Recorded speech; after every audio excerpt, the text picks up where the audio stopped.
नमस्कार, आप देख रहे हैं लाइव सिटीज़। मैं आपके साथ प्रेरणा। देखिए, आज कैबिनेट का बैठक हुआ जिसमें बिहार सरकार ने 31 एजेंडों पर मोहर लगा। उसमें सबसे प्रमुख एजेंडा है वो बिहार में जिस तरीके से ताड़ी का बिजनेस चल रहा था उसको अब बंद करने को लेकर। और सरकार है, बिहार सरकार है, जो ताड़ी के व्यापार में लगे हुए थे उनको अब 1 लाख रुपया का अनुदान देगा ताकि वो दूसरा बिजनेस कर सकते।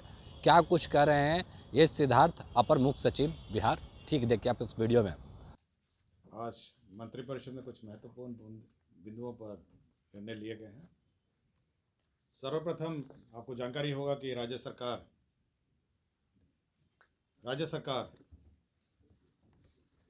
शराबबंदी पर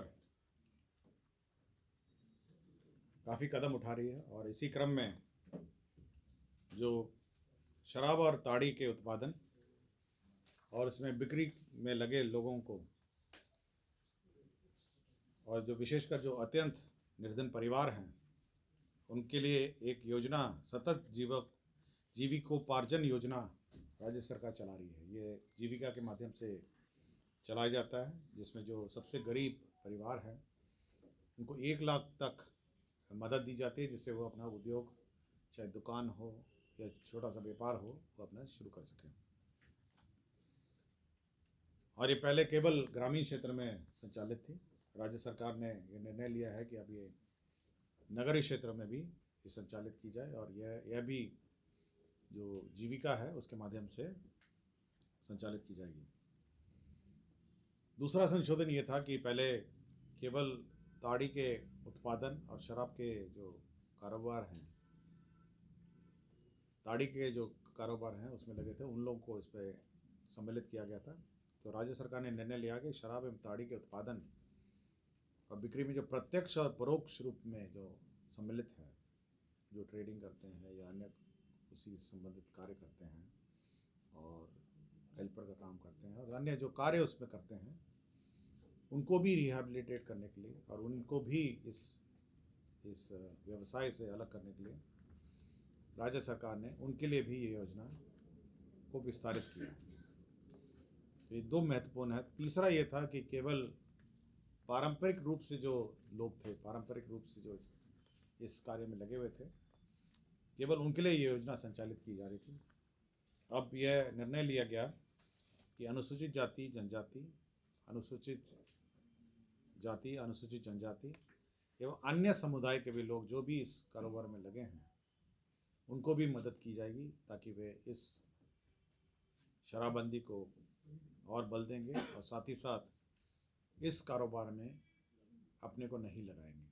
तो ये बहुत महत्वपूर्ण कदम है राज्य सरकार का जो आज मंत्रिपरिषद ने इस पर निर्णय लिया है। और इससे ही जो भी लोग इस कारोबार में हटे हैं, जो भी लोग इस कारोबार से अलग हुए हैं, उनको उद्योग लगाने के लिए, उनको छोटे छोटे व्यापार करने के लिए 1 लाख तक की राशि राज्य सरकार उपलब्ध कराएगी। एक मामला था जो आपको जानकारी होगी, सभी लोग जनता दरबार में भी रहते हैं, वहाँ पर बहुत सारी शिकायतें ये आंगनवाड़ी सेविका और सहायिका के चयन के संबंध में आती हैं और बहुत सारी शिकायतें राज्य सरकार को प्राप्त हुई और सभी लोग यहाँ पर अपने शिकायतें लेकर आते हैं और विभिन्न न्यायालयों में और साथ ही साथ जो भी अपीलेट अथॉरिटी है वहाँ पर भी इसमें शिकायतों का भरमार हो जाता है। तो राज्य सरकार ने ये जो पूरी सेविका और सहायिका के चयन की प्रक्रिया है इसमें पूरा संशोधन कर दिया है।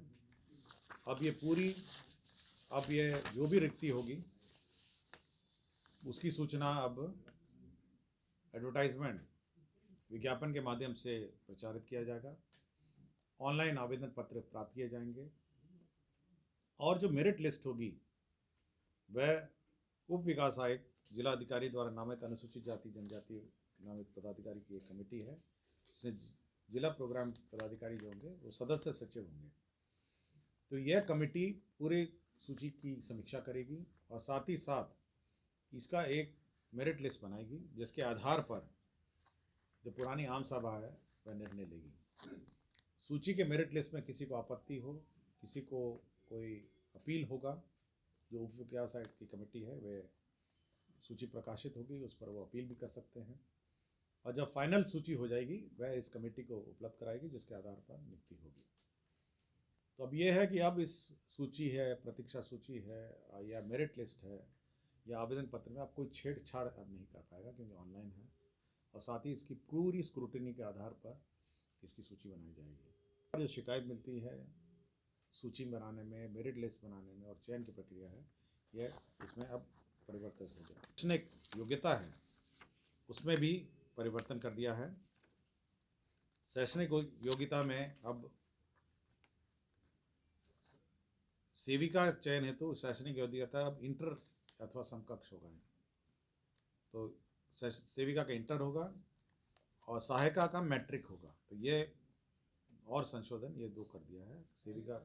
सहायिका का मैट्रिक होगा और सेविका का इंटर पास होगा। सेविका था पहले मैट्रिक था और सहायिका का अष्टम था, 8th पास था। तो 8th पास से बढ़ा के मैट्रिक हो गया है और सेविका का जो है वो मैट्रिक से बढ़ के अब इंटर हो गया है। तो दोनों। दूसरा ये है कि अब ये अनिवार्यता हो गई है कि जो आंगनवाड़ी सेविका और सहायिका है, अब उसकी उस वार्ड का निवासी होना अनिवार्य है। मतलब ऐसा नहीं है कि आप छपरा के किसी गांव में आंगनवाड़ी सेविका का चयन कर रहे हैं और कोई मतलब शेखपुरा या भागलपुर का कोई अप्लाई कर सकता है। आपको अनिवार्य है कि आप वहाँ के रेजिडेंट होंगे, वहीं पे आप निवास करते होंगे। ये क्राइटेरिया हो गया। हाँ, उसी उसमें यह है, सेविका सहायिका को संबंधित वार्ड का निवासी होने की अनिवार्यता होगी। तो इस सभी लोगों से ये जो व्यवस्था है और बहुत सारे इसी के साथ संशोधन किया है। अपील का प्रावधान है। तो उसके बाद आपके जो आम सभा होगी वहाँ पर जाकर चयन होगा और उसके बाद भी आपके अगर उसको किसी को शिकायत है तो असंतुष्ट परिवादी को चयन की तिथि से 30 दिनों के अंदर जिला पदाधिकारी द्वारा नामित एडीएम के समक्ष अपील दायर कर सकते हैं। तो एडीएम के अगर लास्ट में चयन में भी कुछ इश्यू हो गया तो एडीएम के यहाँ वो दायर कर सकती है और उसका निष्पादन 3 माह के भीतर करना होंगे। उसका सबसे हाईएस्ट है। मतलब अभ्यर्थी के शैक्षणिक योग्यता और मेगा अंक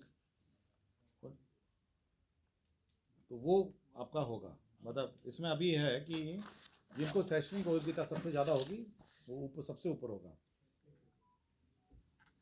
2 या 2 से अधिक अभ्यर्थियों की सर्वोच्च शैक्षणिक योग्यता समान रहने पर अधिक मेगा अंक वाले अभ्यर्थियों का चयन होगा। तो आपकी जितनी शैक्षणिक योग्यता होगी उतना आपका मेरिट लिस्ट में ऊपर हो जाएगा। अधिकतम उम्र भी घटा दिया गया। अब अधिकतम उम्र भी आपका माननीय मुख्यमंत्री की जनता दरबार में सबसे ज़्यादा आवेदन पत्र है। डीडी आम सभा तो रह गई, लेकिन डीडीसी मेरिट लिस्ट बनाएंगे फिर वापस भेजेंगे और उसी से उनको चुनना है। अब उसमें कोई आप की गई योजना है जिसमें प्राक प्रशिक्षण योजना के तहत छात्रों को लोक सेवा आयोग है, बिहार लोक सेवा आयोग है और विभिन्न जो संयुक्त प्रतियोगिता परीक्षा है और अन्य जो कॉम्पिटिटिव एग्ज़ाम है उनके यहाँ उनके लिए ट्रेनिंग का प्रावधान है। और ये सभी जिलों में था, जिसमें 1 लाख रुपए उनकी आय सीमा थी। जितने भी परिवार के सदस्य हैं 1 लाख रुपए की आय सीमा थी। अब उसको बढ़ा के 3 लाख आय सीमा कर दी है। तो जिनकी भी आय सीमा 3 लाख होगी उनके बच्चों को इस प्राक प्रशिक्षण केंद्र में प्रशिक्षण दिया जाएगा। और 2 केंद्र हैं जिसमें अरवल और शिवर है, क्योंकि वहाँ पे कोई डिग्री कॉलेज नहीं है और वहाँ पे शिक्षक भी मतलब टीचर्स भी नहीं थे। तो उसका परिवर्तन कर उसको चेंज करके उसको पटना एवं नालंदा में पाटलिपुत्र विश्वविद्यालय अंतर्गत संस्थाओं में प्रतिस्थापित किया गया है। और ये दोनों संस्थाओं को अरवल और शिवर की जो केंद्र हैं उनको ट्रांसफ़र करके पटना और नालंदा में ट्रांसफ़र कर दिया है। और साथ ही साथ अरवल और शिवर के जितने भी बच्चे हैं उनको प्राथमिकता दी जाएगी इन दोनों केंद्र में एडमिशन के लिए। तो प्राक प्रशिक्षण केंद्र का भी जो आय सीमा है परिवारों का वो बढ़ा दिया गया। पशु एवं मत्स्य संसाधन विभाग में जो भारत सरकार की परियोजना है, प्रधानमंत्री मत्स्य संपदा योजना है 22-23 के लिए, 64,91,50,000 की स्वीकृति दी गई है। ये एक महत्वपूर्ण योजना है और राशि भी विमुक्त हो गई है। तो ये एक महत्वपूर्ण है जिसमें मत्स्य पालन की के विभिन्न आयाम को बिहार में ये बढ़ावा देगी। प्रधानमंत्री मत्स्य संपदा योजना कल्याण विभाग ने डॉक्टर भीमराव अंबेडकर 10+2 आवासीय विद्यालय के प्रस्ताव पर स्वीकृति दी गई है। जिसमें सबसे पहला है आपका प्रखंड सह अंचल मोहल्लियाँ जिला कैमूर, तो कैमूर में एक स्थापित होगा और दूसरा आपका प्रखंड सह अंचल बिहार शरीफ जिला नालंदा में स्वीकृत होगा। 2 केंद्रों की स्वीकृति दी गई है। इन दोनों का अलग अलग एस्टिमेट है 40,07,97,000 रुपये है। ये 720 आसन वाले आवासीय विद्यालय 10+2 है। तो 2 जगह आपके आवासीय विद्यालय की स्वीकृति दी गई है। सहकारिता विभाग का एक महत्वपूर्ण योजना है, ये केंद्र प्रायोजित योजना है। राज्य में जितने भी पैक्स हैं, प्राथमिक कृषक साख समितियां, जितने भी पैक्स हैं उसका कंप्यूटरीकरण मतलब कंप्यूटराइजेशन ऑफ पैक्स की योजना है। उन सभी पैक्स को अब कंप्यूटरकृत किया जाएगा और केंद्रांश के रूप में 149.40 149 करोड़ 40 लाख रुपए इसमें ये है आपका केंद्रांश और राज्यांश में 99.60 रुपये। तो कुल 249 करोड़ की योजना है और सभी हमारे राज्य के पैक्स हैं उनको कंप्यूटरकृत किया जाएगा ताकि उनके जो कार्यकलाप हैं वे ऑनलाइन हो सके और वो कंप्यूटराइज्ड मेंटेनेंस अकाउंट्स है, बहुत सारे जो कार्य करते हैं वे अपने मेंटेन कर सकें। तो ये एक महत्वपूर्ण योजना है कॉर्पोरेटिव सेक्टर की। 8,463 पैक्स है, 8,463 पैक्स है। आयुष्मान भारत प्रधानमंत्री जन आरोग्य योजना है, यह सेंट्रली स्पॉन्सर्ड स्कीम है। तो इसमें केंद्रांश की प्रत्याशा में राज्य सरकार अपना स्टेट शेयर दे पाएगी। इसकी स्वीकृति मंत्रिपरिषद ने दी है। राज्यांश का मद करीब 50 करोड़ है, अभी केंद्र सरकार से राशि प्राप्त नहीं हुई है, तो इसलिए केंद्रांश की प्रत्याशा में राज्य सरकार ने अपना जो अंश है उसको रिलीज किया। नगर विकास एवं आवास विभाग है, तो बिहार शहरी आयोजना तथा विकास संशोधन नियमावली है, नियम 11 और उपनियम 3(1) को संशोधन किया है और इसमें पटना महानगर निगम के क्षेत्र में जो अध्यक्ष होंगे वो सचिव और सचिव स्तर के और सचिव से ऊपर वाले स्तर के पदाधिकारी होंगे। तो यह संशोधन ये बिहार शहरी आयोजना विकास संशोधन नियमावली पटना के लिए किया गया है। इससे पूर्व सभी जो जिलों में जो आयोजना के जो प्लानिंग एरिया है उसके अध्यक्ष हैं वो जिला पदाधिकारी होते हैं। तो केवल पटना के लिए सचिव और सचिव से ऊपर के पदाधिकारी होंगे। तो यह संशोधन आपके बिहार शहरी आयोजना विकास नियमावली में पटना महानगर क्षेत्र प्राधिकार के लिए किया गया है। 2 योजना है, 3 योजनाओं की स्वीकृति है, 2 मूल योजना है और 1 संशोधन है। इसमें सेंट्रली स्पॉन्सर्ड जो पटना स्मार्ट सिटी में है, स्मार्ट सिटी मिशन के अंदर पटना का स्मार्ट सिटी है, तो 2,776 करोड़ 16 लाख एस्टिमेटेड था, उसको घटा के 982 करोड़ 50 लाख कर दिया गया है। जो कंपोनेंट इसमें प्राइवेट पार्टनरशिप थे और अन्य पार्टनरशिप थे उसको हटा दिया गया। अब ये 982 करोड़ 50 लाख की योजना होगी। तो यह जो संशोधन किया है केवल जो केंद्र प्रायोजित स्मार्ट सिटी योजना में जो एस्टिमेटेड कॉस्ट है उसको घटा दिया गया है। 2 जगह STP और इंटरसेप्शन एंड डाइवर्शन सिस्टम है, इंटरसेप्शन एंड डाइवर्शन और STP 2 जगह स्वीकृति दी गई है। एक है रामनगर नगर परिषद है, ये बेतिया में है, नावघर पश्चिम चंपारण में। ये कुल राशि है इसकी 60 करोड़ 2,50,000 की है, 60 करोड़ 2,50,000 की एक ये योजना है रामनगर नगर परिषद बेतिया की, जिसकी स्वीकृति दी गई है। और दूसरा है आपका सुपौल नगर परिषद में, यह भी इंटरसेप्शन एंड डाइवर्शन और STP है। यह सुपौल नगर परिषद का ये 60 करोड़ 14,20,000 का है। जो SIPB जो इन्वेस्टमेंट क्लियरेंसेस कैबिनेट करती है, उसमें निवेश का जो क्लियरेंस देती है, मेसर संजीवन राइस मिल्स, ये पार बॉइल्ड राइस का है और 34 करोड़ 15 लाख का ये जिला जमुई, मौजा बिशनपुर, पोस्ट माधोपुर, तो ये उस स्थान पर एक पार बॉइल्ड राइस मिल की का क्लियरेंस मंत्रिपरिषद ने दिया है निवेश का। गृह मंत्रालय द्वारा जो लेफ्ट विंग एक्सट्रीमिस्ट है, सांप्रदायिक दंगे हैं, आतंकवाद है, इनको जो ये देती है, कंपनसेशन देती है, जो जिनकी जो मृत्यु होने पर या स्थायी रूप से अशक्त होने पर जो देती है, राशि देती है, अनुदान देती है, उसमें भारत सरकार ने अपने गाइडलाइंस में संशोधन कर दिया है। तो संशोधन बिहार सरकार ने भी अपने गाइडलाइंस में तदनुसार संशोधन कर दिया है। इसमें जो घटना 1/4/2008 से 23/8/2016 तक है, उसका फाइनेंशियल असिस्टेंस 3 लाख होगा, और जो घटनाएं 24/8/2016 हैं उसके बाद के 5 लाख हैं। और इसमें भी ये लिखा है कि किस किस क्रम में उसको जमा होगा। 50 लाख होगा आधार लिंक सेविंग बैंक अकाउंट में, और 50 लाख होगा फिक्स डिपॉजिट विक्टिम के बेनिफिशियरी में, उसमें लॉक इन पीरियड 3 साल का होगा। तो गाइडलाइंस में संशोधन किया है, बिहार सरकार ने उसी को अपना लिया। अब मैं पद सृजन के प्रस्ताव पर आता हूँ। राज्य सरकार के अधीनस्थ न्यायालयों में बलात्कार एवं पॉक्सो एक्ट के तहत दायर वादों में त्वरित निष्पादन हेतु ये राज्य में गठित जो न्यायालय गठित हैं वादों के निष्पादन के लिए 54 अन्य विशेष न्यायालय स्पेशल कोर्ट है, उसमें 432 पदों का सृजन हुआ है। तो ये न्यायालय में 432 पद हैं 54 विशेष न्यायालयों में।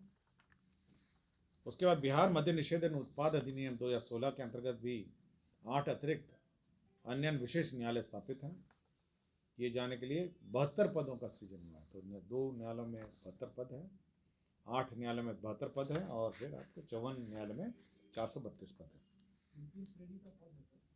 ये आपके विभिन्न श्रेणियाँ, वरीय कोर्ट सहायक हैं, बेंच क्लर्क है, वरीय कार्यालय सहायक है, वरीय आशुलिपिक है, कोर्ट रीडर है, डेटा एंट्री ऑपरेटर है, चालक है, प्यून है, अर्दली है, ये सारे हैं। उसकी भी संख्या चाहिए आपको। वरीय कोर्ट सहायक से मतलब बेंच क्लर्क से नीचे वाले ही सारे, ठीक है। बिहार राज्य में अनुसूचित जनजाति शोध एवं प्रशिक्षण संस्था की स्थापना होगी, मतलब शेड्यूल ट्राइब के रिसर्च और उनके अध्ययन के लिए एक शोध संस्था स्थापित होगी, और 24 पदों इसके लिए सृजित किए गए, 24 पद। तो शेड्यूल ट्राइब का शोध संस्था पहले बिहार झारखंड जब एक हुआ था तो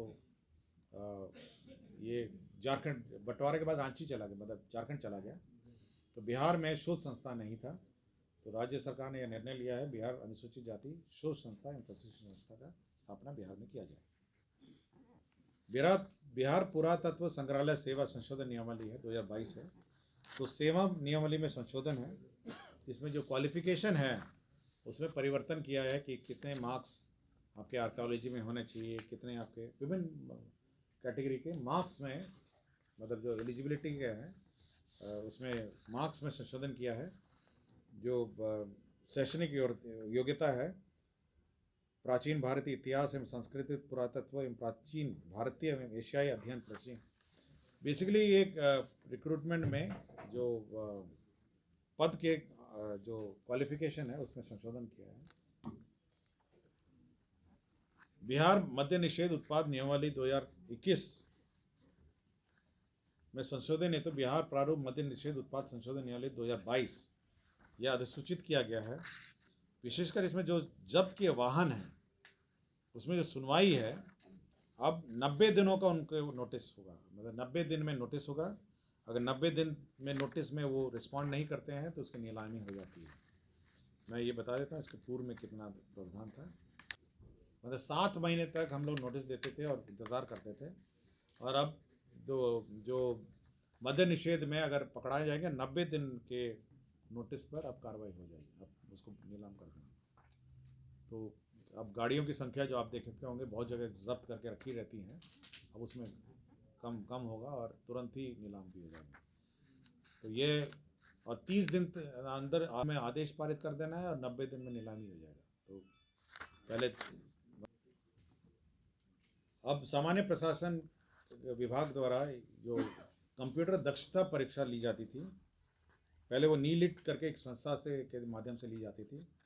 अब यह निर्णय है कि राज्य सरकार अपने ही संस्था बिपाड के माध्यम से इस परीक्षा को कराएगी और जो कंप्यूटर दक्षता की परीक्षा उसके माध्यम से होगी। तो यह एक प्रावधान संशोधन किया गया है।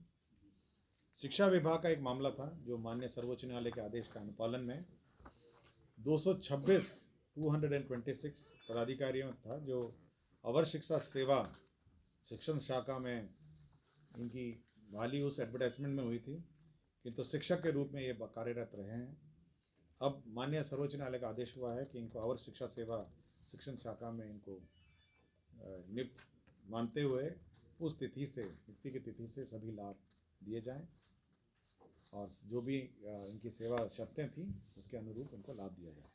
जल संसाधन में विभाग में प्रेम प्रकाश जी थे तत्कालीन सहायक अभियंता बाढ़ नियंत्रण, तो इनको बर्खास्त कर दिया गया है। कटाव टूटने के बिंदु पर इन्होंने काम नहीं किया, इन्होंने टूटन बिंदु के कटाव भाग को सुरक्षित नहीं रखा और कटाव बिंदु को बाढ़ सुरक्षित कराकर सुरक्षित रखने में निर्देशों का उल्लंघन किया, तो उनको बर्खास्त कर दिया गया। डॉक्टर मृत्युंजय कुमार चिकित्सा पदाधिकारी सदर अस्पताल औरंगाबाद 1/7/2016 से ये अनधिकृत रूप से अनुपस्थित है, इनको बर्खास्त किया गया। डॉक्टर वीरेंद्र कुमार चिकित्सा पदाधिकारी रेफरल अस्पताल हसनपुर औरंगाबाद, ये 5/7/2017 से ये अनुपस्थित है, इनको सेवा से बर्खास्त किया गया। डॉक्टर जनार्दन प्रसाद सुकुमार क्षेत्रीय अपर निदेशक पटना, ये सरकारी कार्यक्रम में कर्तव्य से निर्वाह के क्रम में शराब सेवन एवं गैर महिला को अपने कमरे में प्रश्रय देने के आरोप में इनको सेवा से बर्खास्त कर दिया गया। शशिकांत चतुर्वेदी तत्कालीन राज्य के उपायुक्त खगड़िया, इनको भी सेवा से बर्खास्त किया गया। और अंत में सरदार वल्लभ भाई पटेल जी की पुण्यतिथि 15 दिसंबर को है। अब इसको राज्य के समारोह के रूप में मनाया जाएगा और ये स्थान पुण्यतिथि का है पटेल चौक, चितकौड़ा रेलवे पुल के उत्तरी गोलंबर स्थित जो पटेल चौक है वहाँ पे पुण्यतिथि 15 दिसंबर को राज्य के समारोह के रूप में मनाया जाएगा। तो आपने साफ तौर पे जो बिहार सरकार के अपर मुख्य सचिव हैं उनको सुना कि उनका कहना है कि जो ताड़ी के बिजनेस में जो लोग लगे थे वो बिजनेस छोड़कर कोई अलग बिजनेस करे तो बिहार सरकार है उनको 1 लाख रुपये का प्रोत्साहन राशि देगा। और उतना ही नहीं, आपको बताते चले कि जो कई ऐसे डिपार्टमेंट है जिसमें रिक्त पदे हैं उसको लेकर भी सरकार के कैबिनेट में मोहर लगा और उनको भरने की बात की जा रही है। और स्वास्थ्य विभाग में कुछ डॉक्टर थे जो काफ़ी दिन से गायब थे, उनको निलंबित कर दिया गया। बाकी की तमाम खबरों के लिए बने रहे live city star. Live city को सब्सक्राइब नहीं किया, सब्सक्राइब कीजिए, हमारे फेसबुक पेज को लाइक करना बिल्कुल ना भूलें। धन्यवाद।